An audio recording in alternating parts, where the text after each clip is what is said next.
Cancer sir है क्या? Cancer के नाम से लोग डर जाते हैं। है क्या कैंसर? कैंसर एक बीमारी तो है। डैमेज सेल्स है, वो ग्रो करने लगी और ग्रो करके उसने ट्यूमर बना लिया, वो कैंसर बन जाता है। तो हम लोग अपनी बॉडी को अगर डैमेज करेंगे अलग अलग तरीके से, कि हमारा बढ़ता हुआ वज़न है, हमारे खाने पीने की आदतें हैं, हमारा अल्कोहल इंटेक है या टोबैको है, इन सब चीज़ों से वो डैमेज बढ़ती जाती है।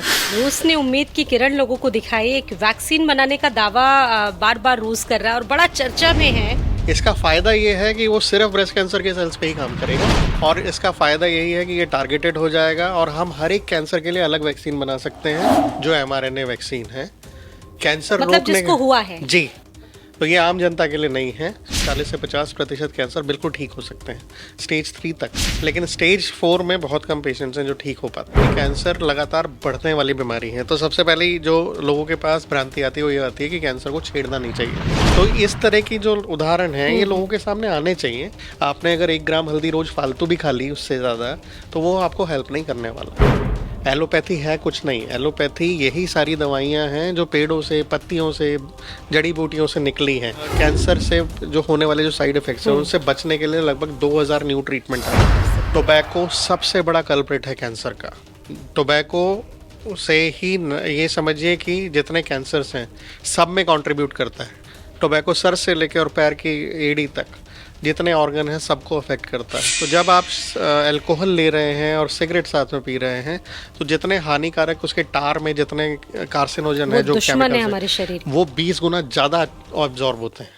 नमस्कार, बहुत स्वागत है आपका भारत समाचार पर। आप देख रहे हैं भारत समाचार का डिजिटल प्लेटफॉर्म। आपके साथ मैं हूँ स्वाति श्रीवास्तव, और इस वक्त आज हमारे साथ एक बहुत खास जाने माने मेडिकल फील्ड से रिलेटेड एक बहुत जाने माने एक्सपर्ट जुड़ने जा रहे हैं, जो डायरेक्टर एंड हेड भी हैं मेदांता अस्पताल के, और साथ ही साथ कैंसर बीमारी से रिलेटेड बहुत सारी चीज़ें बताएंगे। मैं बहुत स्वागत करती हूँ ऑन्कोलॉजिस्ट डॉक्टर हर्षवर्धन आत्री जी का, जो कि कैंसर स्पेशलिस्ट हैं और कैंसर जैसी लाइलाज बीमारियों को वो देखते हैं, डिटेक्ट करते हैं, और कहीं ना कहीं उनका मकसद है कि जो कैंसर के पेशेंट्स हैं उनका वो ट्रीटमेंट करें, और उनकी जो बीमारियां हैं, कहाँ जिस तरीके से उनको उनके अंदर दिक्कतें होती हैं, उन तमाम दिक्कतों को दूर करना। क्योंकि आप भी जानते हैं कि इस वक्त कैंसर जैसी जो लाइलाज बीमारी है सबसे ज़्यादा चर्चा चल रही है। देश में रोज़ाना कैंसर से तमाम मौतें हो रही हैं, और ये आंकड़ा 2022 से बढ़कर अब तक 2 करोड़ मौतों का लगातार बढ़ता जा रहा है। ये पूरा डेटा जो है वो तैयार हुआ है। रोज़ाना लाखों लोग मर रहे हैं। डॉक्टर से हम जानेंगे कि ये बीमारी आखिरकार है क्यों, और लोग इसको लाइलाज बीमारी क्यों कहते हैं। क्या ये ऐसी बीमारी है जो वाकई में ठीक नहीं हो सकती? डॉक्टर, बहुत स्वागत है आपका हमारी इस चर्चा में। शुक्रिया। और आज हम आपसे जानना चाहेंगे कि ये कैंसर सर है क्या? कैंसर के नाम से लोग डर जाते हैं। है क्या कैंसर? कैंसर एक बीमारी तो है, लेकिन ये बीमारी तभी बॉडी में पैदा होती है जब हमारे बॉडी के अंदर 2 तरह के मैकेनिज्म हैं। एक मैकेनिज्म है जो एजिंग के साथ साथ बॉडी को डैमेज कर रहा है, दूसरा मैकेनिज्म है उस डैमेज को रिपेयर कर रहा है। तो ये दोनों मैकेनिज्म जब तक बैलेंस में रहते हैं तब तक हमारी बॉडी ठीक रहती है, लेकिन जब ये रिपेयर और जो डैमेज मैकेनिज्म है, इन दोनों में जब भी कहीं मिसमैचिंग होगी, डैमेज ज़्यादा होने लगी और रिपेयर कम होने लगी, तो बीमारियां उत्पन्न होती हैं। कि जिस भी अंग में इस तरह की डैमेज हुई कि वो रिपेयर ही नहीं हो पाई, और जो डैमेज सेल्स है वो ग्रो करने लगी और ग्रो करके उसने ट्यूमर बना लिया, वो कैंसर बन जाता है। इसके लिए अलग अलग जगह पर अलग अलग मैकेनिज्म हैं जो उस डैमेज सेल को मारने के लिए रिस्पॉन्सिबल हैं, या डैमेज सेल को बनने ना देने के लिए रिस्पॉन्सिबल हैं। तो बहुत सारे चेक पॉइंट हैं, उन चेक पॉइंट्स में कहीं गड़बड़ी आ गई तो वो कैंसर हो सकता है। अभी डैमेज बढ़ाने के लिए हम लोग जिम्मेदार हैं, एज तो है ही जिम्मेदार, कुछ हद तक जेनेटिक स्ट्रक्चर हमारा जिम्मेदार है। ये चीज़ें ऐसी हैं जो हम बदल नहीं सकते, लेकिन बदलने की जो चीज़ें हैं उसमें हमारा लाइफस्टाइल होता है। तो हम लोग अपनी बॉडी को अगर डैमेज करेंगे अलग अलग तरीके से, कि हमारा बढ़ता हुआ वज़न है, हमारे खाने पीने की आदतें हैं, हमारा अल्कोहल इंटेक है या टोबैको है, इन सब चीज़ों से वो डैमेज बढ़ती जाती है और वो डैमेज बढ़ेगी और रिपेयर कम होगा तो वो कैंसर हो जाएगा। अभी रूस से एक बहुत बड़ी खबर आई। रूस ने उम्मीद की किरण लोगों को दिखाई। एक वैक्सीन बनाने का दावा बार बार रूस कर रहा है और बड़ा चर्चा में है। ये उम्मीद की किरण, इसको आप लोग किस तरह से देख रहे हैं? लगता है कि कुछ होगा इससे? नहीं, अच्छा है कि इस तरह की साइंटिफिक रिसर्चेस जो हैं वो पब्लिक डोमेन में आ रही हैं और पब्लिक को पता लग रहा है। और इसमें बहुत अच्छा जो माध्यम है वो प्रेस है, जिसकी वजह से ये सब चीज़ें सामने आती हैं। बट मैं आपको बताऊँ, ये mRNA वैक्सीन जो है ये नई नहीं है। ये mRNA वैक्सीन पे काम बहुत टाइम से चल रहा है और जो कोविड की कुछ वैक्सीन्स बनी हैं वो इसी टेक्निक पे बनी है, mRNA वैक्सीन पे। mRNA वैक्सीन में क्या होता है, mRNA is messenger RNA। RNA और डीएनए बॉडी के अंदर दो चीज़ें होती हैं जो जेनेटिक जो स्ट्रक्चर है उसकी कोडिंग को बॉडी पे रखता है हर एक सेल की, और माँ बाप से बच्चे में लेके जाता है। कौन सी बॉडी सेल क्या काम करेगी वो सारी एक जेनेटिक जो इंफॉर्मेशन है वो सारी उसमें कोडेड है। एमआरएनए क्या काम करता है कि वो मैसेंजर आरएनए को हम मैसेज देके भेजते हैं कि बॉडी की इम्यूनिटी सेल्स को इस तरह का काम करना है। तो वो मैसेज हमने जब भिजवा दिया बॉडी सेल्स को तो वो उस तरह से काम करने लगेंगी। तो इसमें बहुत टाइम से काम चल रहा है। तो डिफरेंट डिफरेंट कैंसर्स के लिए, जैसे कोई कैंसर का एंटीजन हमने ढूंढ लिया, ये ब्रेस्ट कैंसर का एक ही एंटीजन है, तो वो सिर्फ ब्रेस्ट कैंसर सेल्स पे ही मिलेगा हमको। अगर हमने उसके अगेंस्ट उसको कोड कर दिया मैसेंजर आरएनए को, तो बॉडी को प्राइम करेगा कि हमारी जो एंटीबॉडीज़ बनने लगेंगी ब्रेस्ट कैंसर के सेल्स के अगेंस्ट बनने लगेंगी और वो इसको डिस्ट्रॉय करने लगेंगी। इसका फ़ायदा ये है कि वो सिर्फ ब्रेस्ट कैंसर के सेल्स पे ही काम करेगा, बॉडी को नुकसान नहीं पहुंचाएगा। अभी डेटा आना बाकी, उसके बाद ही सारी अभी आपकी प्राइमरी जो डेटा है वो काफ़ी प्रॉमिसिंग है। एक बड़ी कंफ्यूजन है इसको लेकर लोगों को कि जो लोग जानते होंगे कि ये क्या प्री कैंसर सेल्स को भी मारेगा, डिटेक्ट ये करेगा? इसकी अच्छी बात ये है कि अगर हमने उसको कोड कर दिया कि आपको इसी एंटीजन को जाकर पकड़ना है, तो वो जो एंटीजन जिस सेल्स पर होगा वो उसी को मारेगा। बॉडी की इम्यूनिटी उसी को हमला करेगी जहाँ पर वो उसके ऊपर रेड फ्लैग लगा हुआ दिखाई देगा। तो इसमें ये टारगेटेड अप्रोच हो गई। तो जैसे कि कीमोथेरेपी हम जानते हैं कि बॉडी के और सेल्स को भी नुकसान पहुंचाती है और साइड इफ़ेक्ट्स आते हैं, इसमें इस तरह के साइड इफ़ेक्ट्स आने की उम्मीद ना के बराबर है।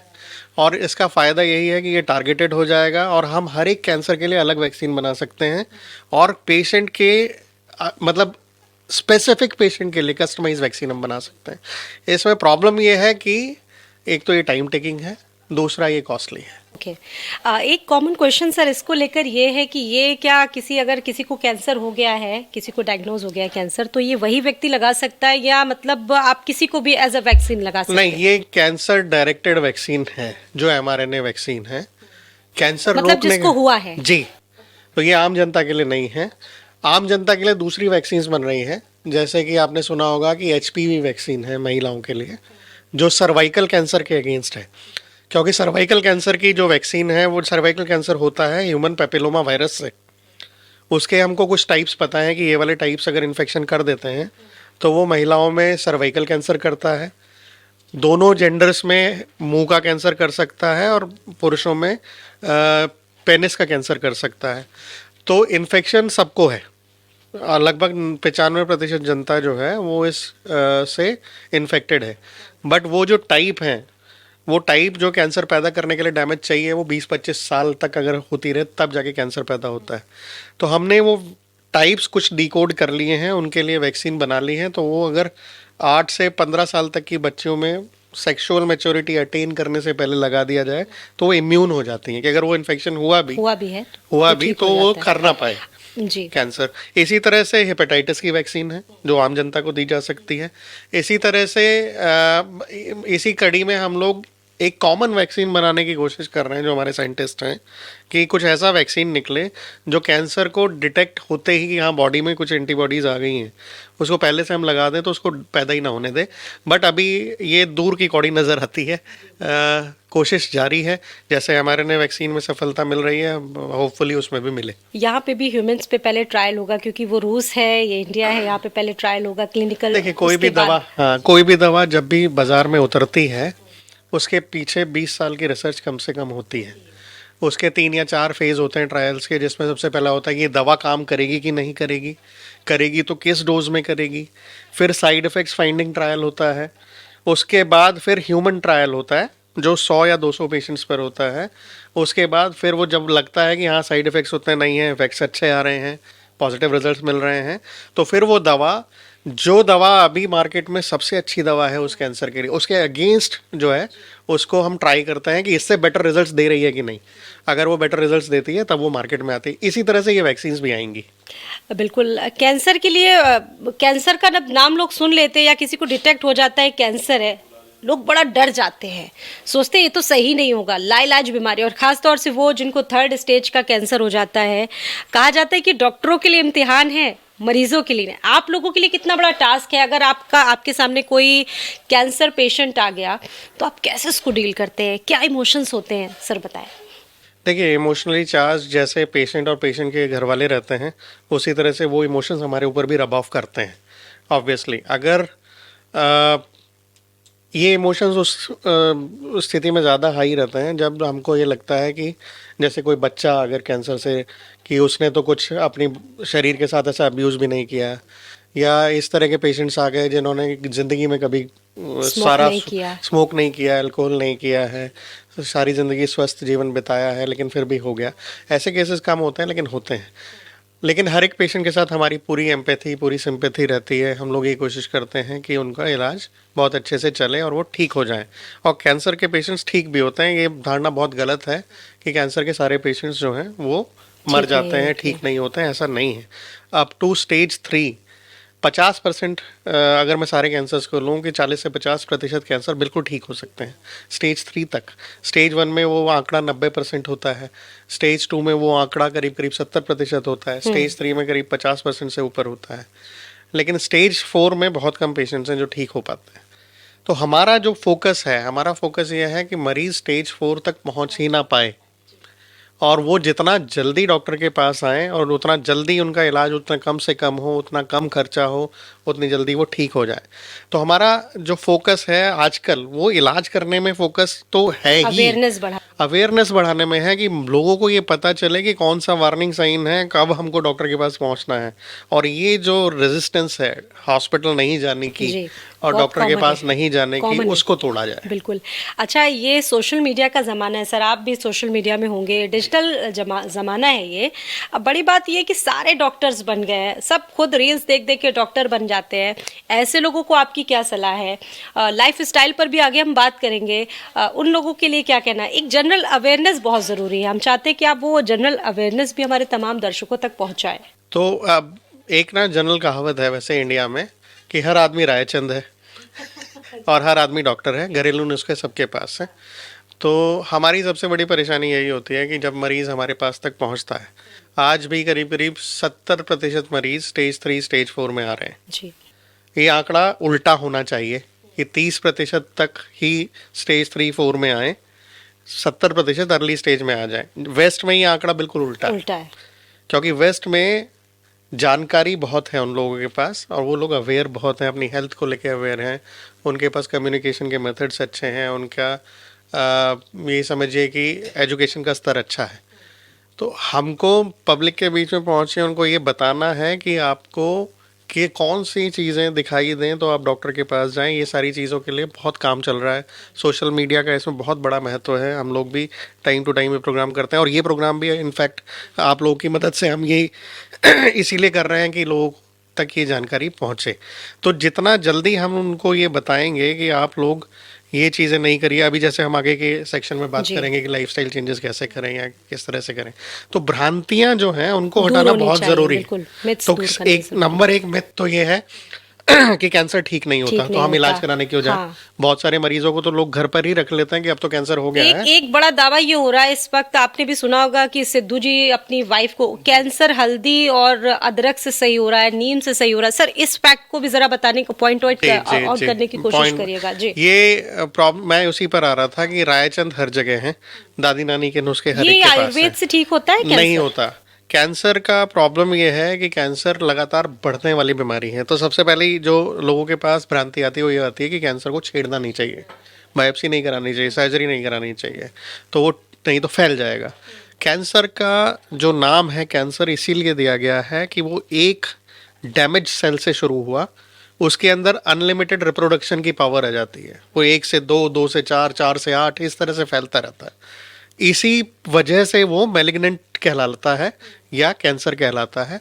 और वो जब बढ़ने लगता है तो साइज उसका तुरंत बढ़ने लगता है और फिर वो ब्लड वेसल्स के थ्रू दूसरे अंगों में जाके फैलने लगता है। उसको आप छेड़िए या ना छेड़िए, उसके अंदर, उसके डीएनए के अंदर ऐसा चेंज आ चुका है कि वो बिना मरे फैलता रहेगा जब तक आप उसको इलाज नहीं करेंगे। तो बायोप्सी और नो बायोप्सी वो फैलेगा। तो लोगों को ये समझने की ज़रूरत है कि इलाज कराएंगे तो ही ठीक होंगे।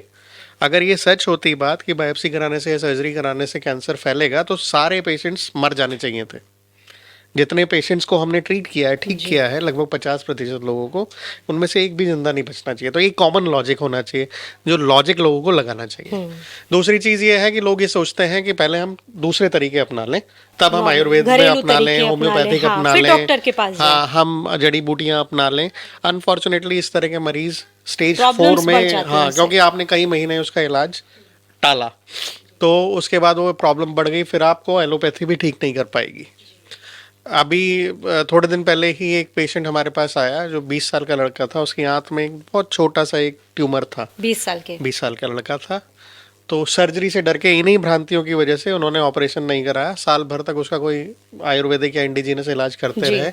साल भर के बाद उस पेशेंट को देखकर मुझे बहुत ही परेशानी हुई, क्योंकि जब उसने साल भर के बाद वो अपना स्कैन लेकर आया तो उसकी बॉडी के कोई ऑर्गन ऐसा नहीं था जिसमें कैंसर नहीं फैला हुआ हो। उन्होंने ना बायोप्सी कराई, ना उन्होंने सर्जरी कराई, ना उन्होंने कोई और ट्रीटमेंट लिया। तो इस तरह की जो उदाहरण हैं ये लोगों के सामने आने चाहिए और उनको ये जो फील गुड वाला चीज़ है कि आयुर्वेद या होम्योपैथी से ठीक हो जाएगा, क्योंकि ये चीज़ें परेशान नहीं करती, साइड इफेक्ट नहीं होते, आपको प्रॉपर ट्रीटमेंट लेना ही है। अच्छा, अब सिद्धू जी की जैसे हम बात कर रहे थे, बकायदा उन्होंने मीडिया कॉन्वर्सेशन भी तो किया। सिद्धू जी ने इस चीज़ पे हाईलाइट नहीं, हल्दी को बड़ा सिद्धू जी ने इस चीज़ पे हाईलाइट नहीं किया कि ये सब चीज़ें करने से पहले उन्होंने एलोपैथी का ट्रीटमेंट पूरा करा लिया, कीमो भी कराया। तो ये उसके पीछे, ठीक होने के पीछे ये पूरा का पूरा एलोपैथिक ट्रीटमेंट है। हल्दी किसके घर में यूज नहीं हो रही, आप मुझे बताइए। बचपन से हम लोग हर एक खाने में हल्दी डाल रहे हैं जी। हमारा नाश्ता, हमारा लंच, हमारा डिनर, सब चीज हल्दी से बन रहा है। तो उसके तो बेनिफिट्स हमको मिलते ही रहते हैं, लेकिन एक्स्ट्रा बेनिफिट इतने नहीं है कि वो हमारे कैंसर को रोक पाए या ठीक कर पाए। आपने अगर 1 ग्राम हल्दी रोज फालतू भी खा ली उससे ज्यादा, तो वो आपको हेल्प नहीं करने वाला है।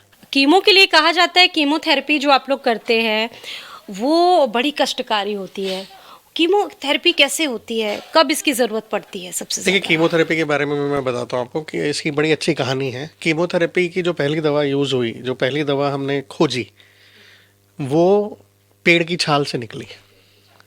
एक यू ट्री होता है ना, चीड़ की तरह का, चीड़ की फैमिली का एक ट्री है। तो उसकी छाल किसी ने कूटी, उसमें से जो अर्क निकला उसको किसी ने यूज़ किया बहुत पहले, 150-200 साल पहले। उसने देखा कि कैंसर के मरीज़ को फ़ायदा हुआ कैंसर के, तो उन्होंने सोचा कि इसमें ऐसी क्या चीज़ है, इसको यूज़ किया जाए।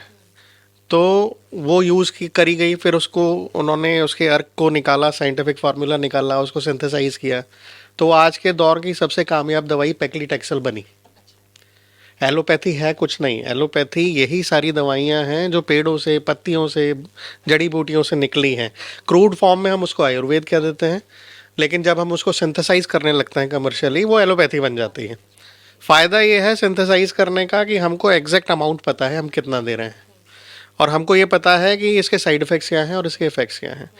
तो इसी तरह से बहुत सारी कीमोथेरेपी की जो दवाइयाँ हैं वो प्लांट सोर्स से निकली हैं, और वो फिर हम सिंथेसाइज करने लगे, क्योंकि कमर्शियल लेवल डरने की ज़रूरत बिल्कुल ज़रूरत नहीं है। हाँ, हमको अच्छी बात यह है कि साइड इफ़ेक्ट्स हैं तो हमको पता है कि ये साइड इफ़ेक्ट्स होगा, तो हमको पहले से उसके लिए दवाइयाँ भी पता है कि अगर किसी मरीज़ को इस दवाई से उल्टी आएगी तो हम उसको पहले से उल्टियों की दवाइयाँ दे के रखते हैं।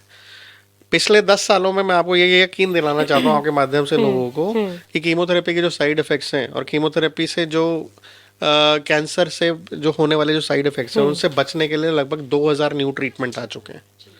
और इतना एडवांसमेंट हो चुका है कि पहले जो सबसे कॉमन साइड इफ़ेक्ट था कीमोथेरेपी का, उल्टी और नौजिया, अब लगभग किसी को भी नहीं होता, किसी को भी नहीं होता। तो ये 25 साल या 20 साल पहले की जो धारणाएं बनी है ना, ये अभी तक चली आ रही हैं, उनको तोड़ने की जरूरत है। टेक्नोलॉजी इतनी बदली है, लेकिन अभी भी लोगों की धारणाएं नहीं बदली। वो धारणाएं बदलने की बहुत जरूरत है, और इसको लेके जो भ्रांतियां हैं प्लीज उसको वो जरूर दूर कर लीजिए। अच्छा, ये बीमारी गंभीर जरूर है, इसके बारे में लाइलाज एक शब्द जोड़ दिया गया। आप मानते हैं कि कैंसर लाइलाज है? देखिए, लाइलाज नहीं है कैंसर। एक चीज़ होती है क्यूरेबल, एक होता है ट्रीटेबल।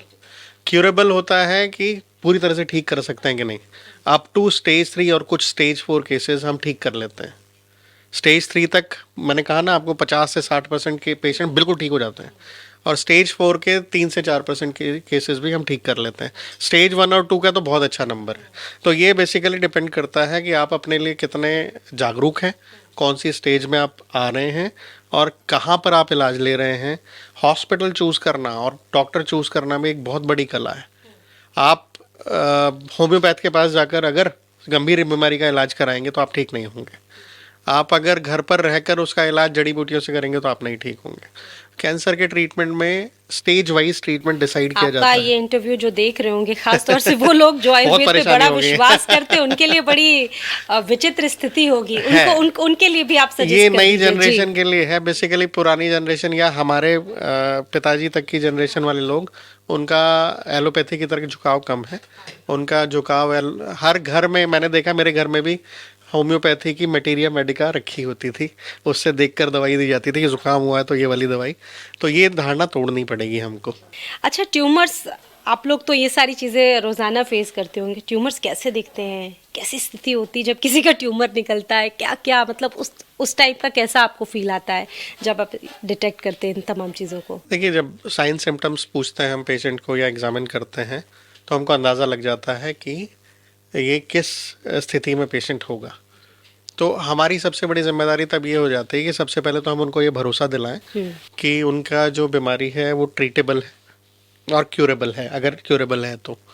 और उसके इलाज में क्या परेशानियां आने वाली हैं, उनकी फाइनेंशियल काउंसलिंग करनी होती है। उनको ये भरोसा दिलाना पड़ता है कि हम लोग आपके साथ हैं और और आप ठीक हो जाएंगे। और ये परिवार को भी ये भरोसा दिलाना होता है कि ये बीमारी ठीक होने वाली। सबसे बड़ा चैलेंज वहीं पर है। अगर उनको ये भरोसा हो गया कि ये जो डॉक्टर साहब कह रहे हैं वो चीज़ उन्होंने अपने दिमाग में एनविजन कर ली कि हाँ ये पाथ है हमारा, इसी को हमको फॉलो करना है, तो बहुत हद तक 80-90% लोग उसी राह पर चल के आधी ठीक हो बीमारी जाते तो आपकी धारणा पर ठीक हो हैं। जाती है। बिल्कुल बिल्कुल। अगर आपका कहा जाता है कि अगर आपका मानसिकता वैसी है, आपकी धारणा अच्छी है, तो आप बिल्कुल ठीक हो जाएंगे। बिल्कुल बिल्कुल। अच्छा, इससे जुड़े स्पिरिचुअल नज़रिए भी बहुत है। बहुत से लोगों को लगता है, जैसा कि हम लोगों ने शुरुआत में जिक्र किया, ठीक नहीं हो सकता है, लेकिन तमाम चीज़ें कहा जाता है कि साइंस के ऊपर है। आप एक डॉक्टर हैं, इतने बड़े डॉक्टर हैं आप मानते हैं कि इसमें कुछ ऐसा भी होता है? देखिए, एक माइंड बॉडी कनेक्शन है। माइंड और बॉडी कनेक्शन स्पिरिचुअलिटी से भी जोड़ सकते हैं आप, अपने बिलीफ से भी जोड़ सकते हैं आप। जब तक आपको ये बिलीफ नहीं होगा कि मैं ठीक हो सकता हूँ, तब तक आप इलाज कराने कैसे जाएंगे पूरे मन से। तो हम वो सब चीज़ें यूज़ में लाते हैं जिनसे मरीज़ को फ़ायदा हो। आप ईश्वर को मानते हैं? मैं बिल्कुल मानता हूँ ईश्वर में। मैं एक सुपर नेचुरल पावर को मानता हूँ कि सुपर नेचुरल पावर है जो सबको मोटिवेट कर रही है कुछ भी करने के लिए, कुछ भी अच्छा करने के लिए। और वो पावर की वजह से ही हम लोग एक पॉजिटिव डायरेक्शन में चलते जाते हैं और अपने गोल्स को अचीव करते हैं। तो हम मरीज़ को यही मोटिवेट करते हैं कि आप सही दिशा में चलिए, हम आपके साथ हैं, ये बात दिखाने के लिए आपके साथ चल रहे हैं। और जब उनको ये भरोसा हो जाता है तो इवन स्टेज 4 के मरीज़ भी, उनकी आधी जो परेशानियां हैं, बॉडीली जो परेशानियां हैं, वो ठीक हो जाती मतलब हमारे आसपास यूनिवर्सल पावर है। मतलब आप डॉक्टर हैं लेकिन आप इस चीज़ में यकीन करते हैं, बहुत अच्छी बात है। अच्छा सर, इस वक्त सर्वाइकल, जब हम कैंसर पर बात कर रहे हैं तो सर्वाइकल कैंसर को भी इस नहीं छोड़ सकते। बड़ा ही संजीदगी भरा टॉपिक है और इस पर बात बहुत ज़्यादा डिटेल में नहीं कर पाएंगे, लेकिन हम चाहते हैं कि कैसे इससे अवेयर रहे। महिलाओं को सबसे ज़्यादा हो रहा है सर्वाइकल कैंसर, ब्रेस्ट कैंसर, कैसे लोग इनसे बचे?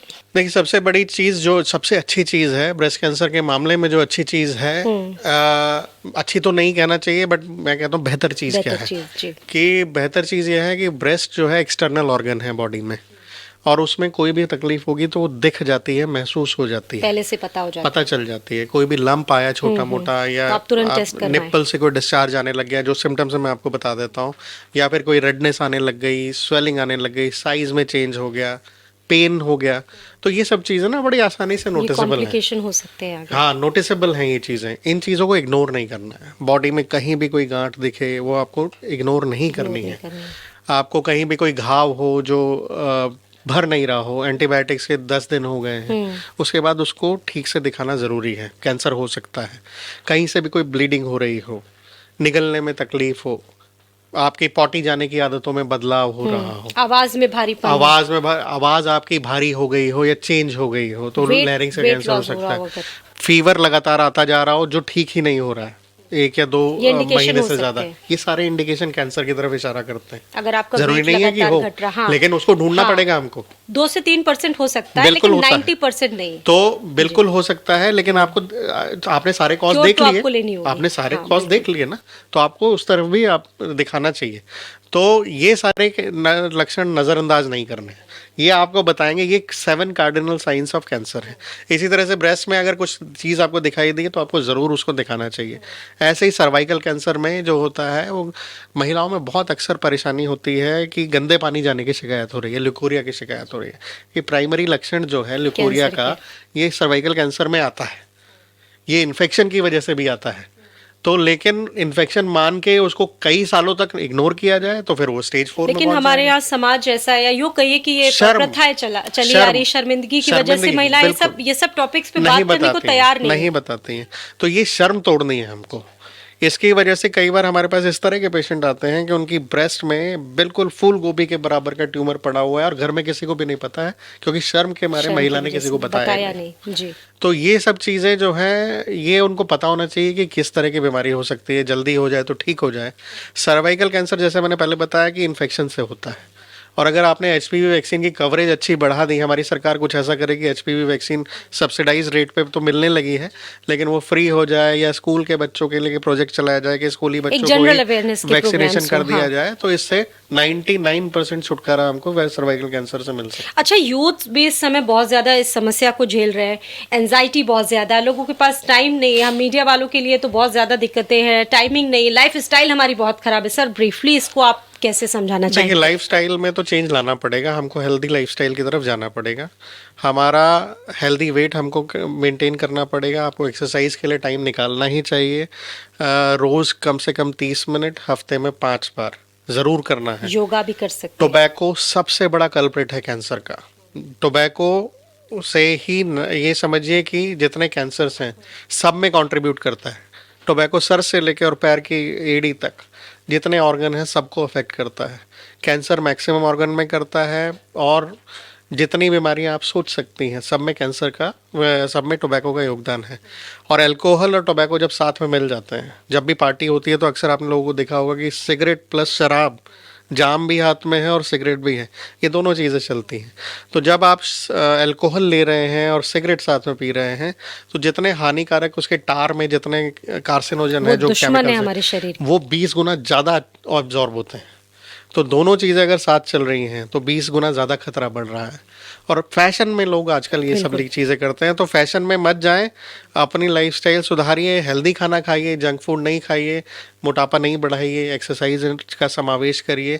ये सबसे कारगर चीज़ें हैं हमको ठीक रखने के लिए। बिल्कुल sir, thank you so much. आप हमारे साथ आए स्टूडियो में और बातचीत की। डॉक्टर हर्षवर्धन आत्रे को आपने सुना, जिन्होंने कैंसर से संबंधित बहुत सारे सुझाव और बहुत सारी जो जानकारियां हैं आपको दी, और हम उम्मीद करते हैं कि उनकी दी गई हुई तमाम जानकारियां आपको बहुत पसंद आई होंगी, और जो लोग इस वक्त हमारा प्रोग्राम देख रहे होंगे उनके लिए बड़ा ही उपयोगी रहा होगा। सर बहुत बहुत थैंक यू आपका जुड़ने के लिए, आप आए हमारे साथ और पॉडकास्ट किया हमने। मैं भी बहुत शुक्रगुजार हूँ, और मैं ये उम्मीद करता हूँ कि इसके मार्जिन इसकी वजह से जो मार्फत आपके लोगों तक जानकारी पहुंची है वो उनको काम आए, और भी जो वो जानकारी पाना चाहते हैं तो आप इस तरह के प्रोग्राम्स और होते रहें, तो लोगों तक ये जानकारी पहुंचती बिल्कुल, रहे। कैंसर पर जनरल अवेयरनेस बहुत जरूरी। इसी के साथ हमारे इस खास प्रोग्राम में इतना ही। बने रहिए भारत समाचार के साथ। नमस्कार।